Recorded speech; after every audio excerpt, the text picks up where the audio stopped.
So this is the museum, okay, featuring original drawings and models as well as photographs from Gaudi's era.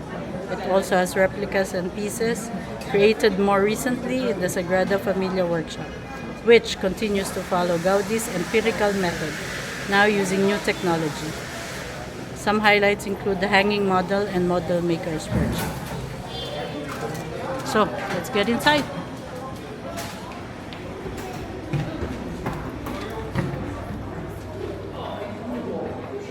So in this wall, you will see the chronology of the Basilica of the Sagrada Familia. From 1866, Joseph Maria Bocabella founds the Asociación Espiritual de Devotos de San Jose, which became the constructor of the temple. And then 1882, the first stone is laid. 1883,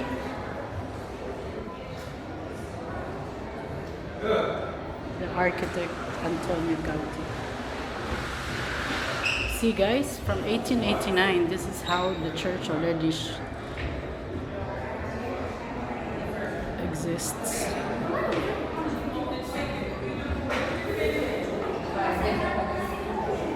(1926), the architect Antoni Gaudí dies in a tram accident. That's so sad. And now, 2021 to 2023, completion of the Tower of the Virgin Mary and the Towers of the Evangelists.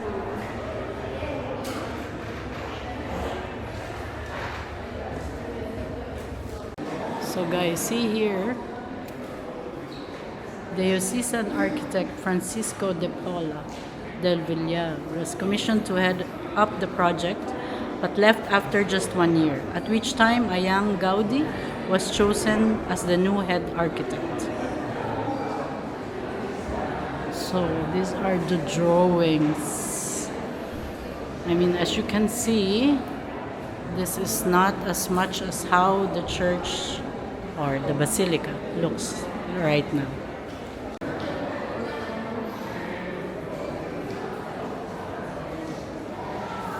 Means the temple promoters. The Spiritual Association of Devotees of Saint Joseph, founded in 1866, was led by bookseller and philanthropist Joseph Maria Bocabella.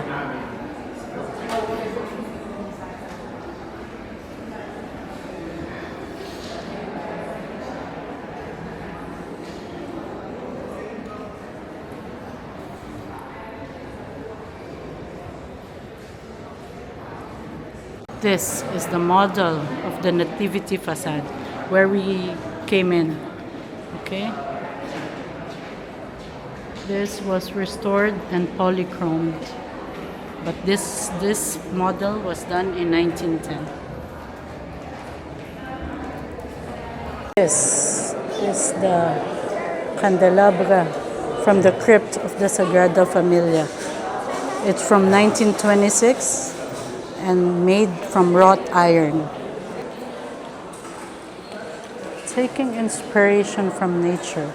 As a great observer of nature, Gaudi, by the way, he's an electrical engineer also. Gaudi channeled this admiration into his architecture. As a child, he spent long periods of time convalescing in bed and contemplating the shapes and landscapes of the countryside on the Camp de Tarragona. I don't know if I pronounce it properly. Okay? So here we continue inside the museum where you see how the Sagrada Familia is full of references to nature. See a lizard, salamanders, geckos, and frogs. Antoni Gaudí is very close to nature. He loves featuring nature in all his works.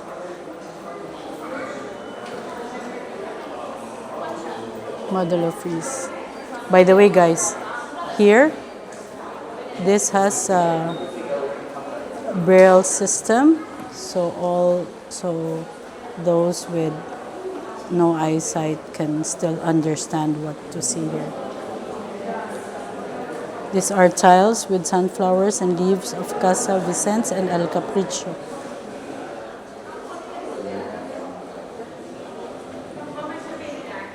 So basically this wall shows how nature is interpreted in the La Sagrada Familia.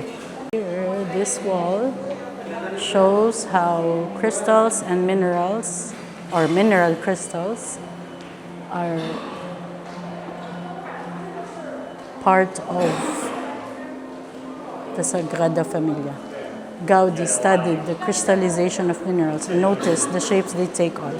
He would later apply these ideas in designing the pinnacles of the basilica. The pinnacles, so the top parts, right? So see? Pyrite crystals, ferrosulfate? I don't know. Ferrosulfate, which form regular twin polyhedrons.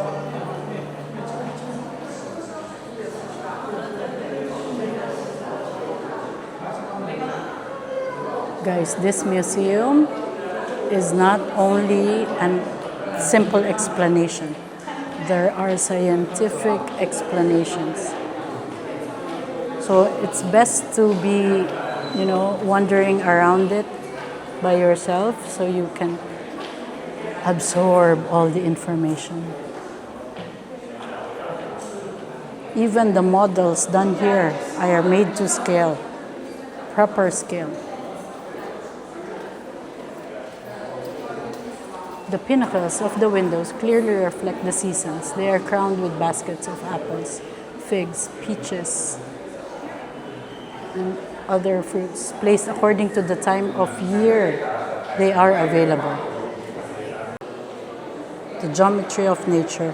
For Gaudi, nature was not only an inspiration for decorative elements, it went much further. It was also a model for developing structural and building elements. Geometric shapes are hidden throughout nature, which in the hands of the architect take on new life.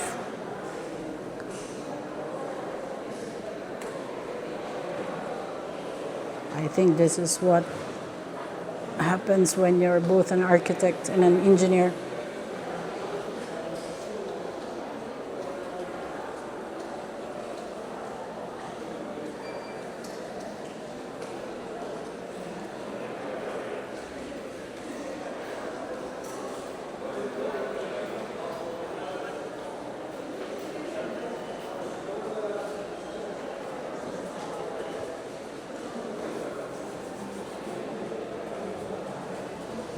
The Great Forest. Gaudi designed the inside of the basilica as a huge forest, where the four king columns are like trees with their branches, and the vaults represent the foliage the light filters through. So even those columns are done in a way where he considers the relevance to nature and how they represent a huge forest. All that is explained here. See, here it says, Gaudi tested this plant growth principle using plaster models and turned it into a geometric method for designing some of the temple's pinnacles and columns in the nave. Wow.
over the string model with a white sheet to help visualize the architectural shapes and columns.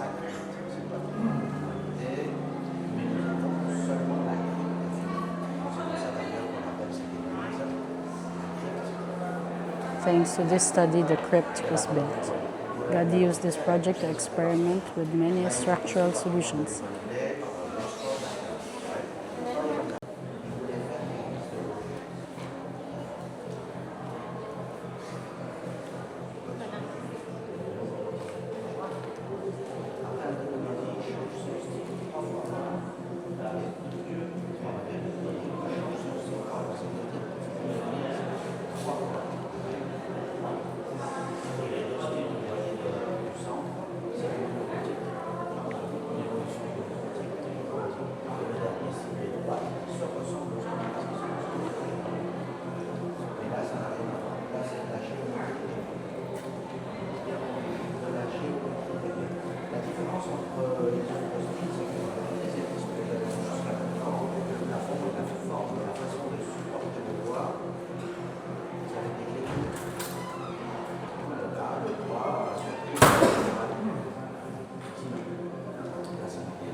Gaudi used innovative structures, vaults, and columns to create a temple full of light.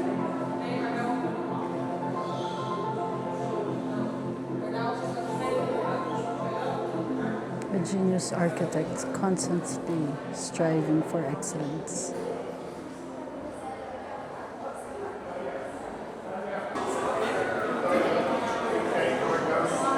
Glory facade, the main facade of the temple, explains the history of humanity from Adam and Eve through the final judgment, as well as Jesus' teachings, which guide us to eternal glory, expressed in a huge representation of heaven. Gaudi planned out the symbolism and iconography for the whole facade and made a volumetric model of it, which are key for construction. The facade has 4 bell towers dedicated to the apostles Andrew, Peter, Paul, and James the Great, and stands out from the others with its great narthex entry, made up of 16 hyperbolic lanterns.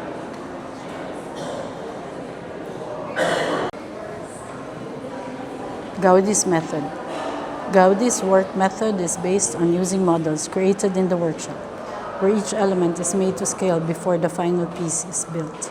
This method is still used today, carried out in our model workshop.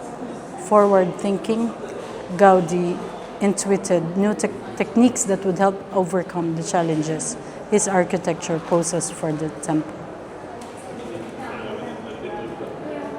So that is the workshop where they make the towers or the elements in scale, and then they implement it on actual size.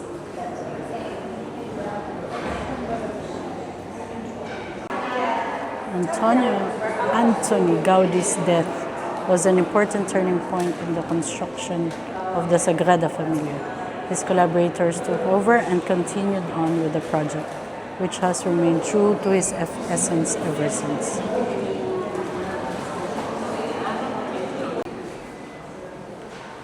On November 7, 2010,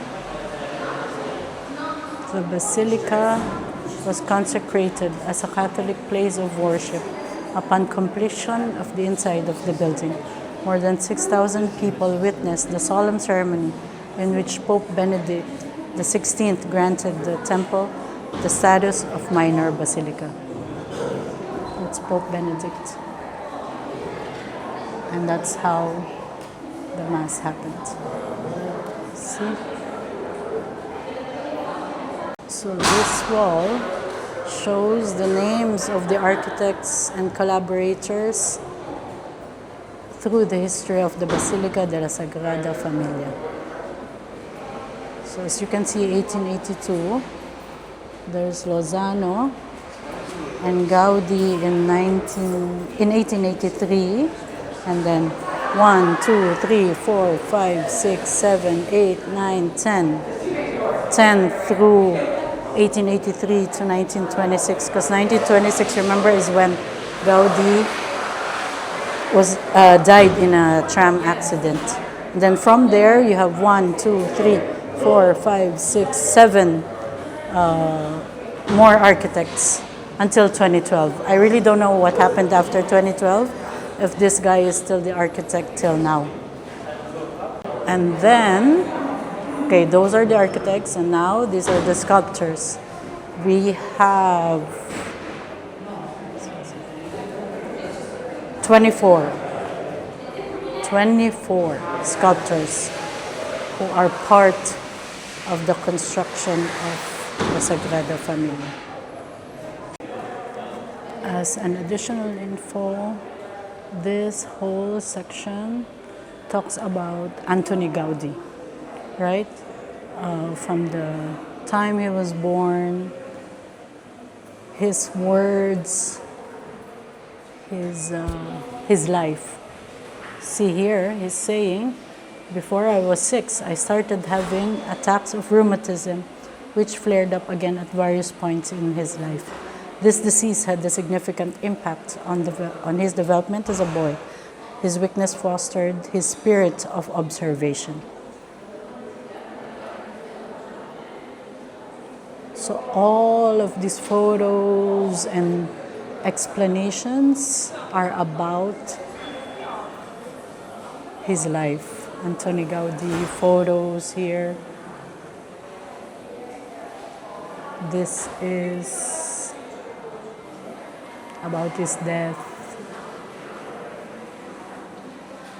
Right?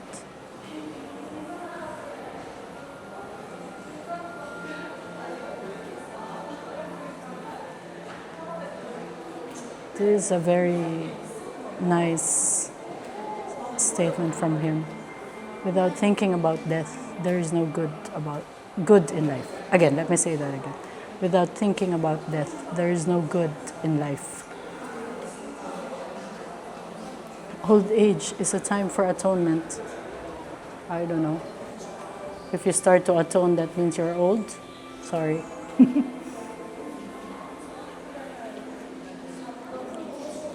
See? This is just a photo, guys. If you see the actual windows, wow, you'll be amazed. And this is a photo of where his crypt is, or his tomb, in the chapel of Our Lady of Carmel. And that's another bust for him. See? And maybe it's not clear, but it says Antoni Gaudí, with Our Lady of Carmel watching over his tomb. And that is exactly the crypt containing Antoni Gaudí's tomb. Guys, I don't know how it will be visible to you, but looking through this window is where his tomb is, with Our Lady of Mount Carmel. I hope it shows, guys. Okay guys, so ngayon lang natin na-gets. Sorry, medyo ano na lang to. Postscript. So this door is actually has the Lord's Prayer. It's the glory facade that we went through earlier. Intricate art. Vull imaginar com una gran església on l'espiritualitat, l'arquitectura, l'art i les persones hi convés que ser. Una idea An que tot idea just that was arrencava just fa més getting de 100 started anys. 100 years ago. L'arquitecte The és l'home architect sintètic, is the el que és synthetic capaç man de who veure sees les things coses en clearly conjunt as a whole abans que estiguin before they fetes. are done. A mitjans del In segle the mid-19th XIX, century, l'Asociación Espiritual de Devotos de San José, fundada per Josep Maria Bocabella, promou la construcció pushed d'un for the temple construction of an dedicat a la Sagrada exemplary Família temple al terme municipal dedicated, de Sant Martí de Provençals, finançat amb els donatius funded dels by fidels. donations from the faithful. El primer The projecte, original project realitzat per by l'arquitecte architect Francisco de Paula de Villar consisteix en was a una església neo-Gothic neogòtica church. que es comença a construir el The 19 de project març broke del ground on March 1882, dia on es 19, va col·locar la primera pedra. Un any més 1 tard, year later, de the Paula de Villar es Villar retira, i retired, l'obra passa a and the mans d'un project was prometedor handed over to arquitecte a de promising 31 anys, 31-year-old Antoni Gaudí, architect.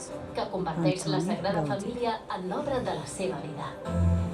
L'arquitecte aviat deixa enrere l'església neogòtica i proposa un projecte molt més ambiciós i arriscat. Conscient que acabar el temple requeriria la feina de diverses generacions, l'arquitecte concentra els esforços en aixecar una façana altíssima, la del naixement. Pensa que si deixa una part acabada, serà molt més difícil que s'abandoni el projecte. El 1926, Antoni Gaudí mor atropellat per un tramvia. Però les obres continuen, i el 1935 s'enllesteix la façana del naixement. Durant l'any 36, part del temple s'incendia. Venen temps difícils per al país. Però la Sagrada Família segueix endavant amb el suport dels ciutadans que s'impliquen en les captes populars i continuen donant almoines.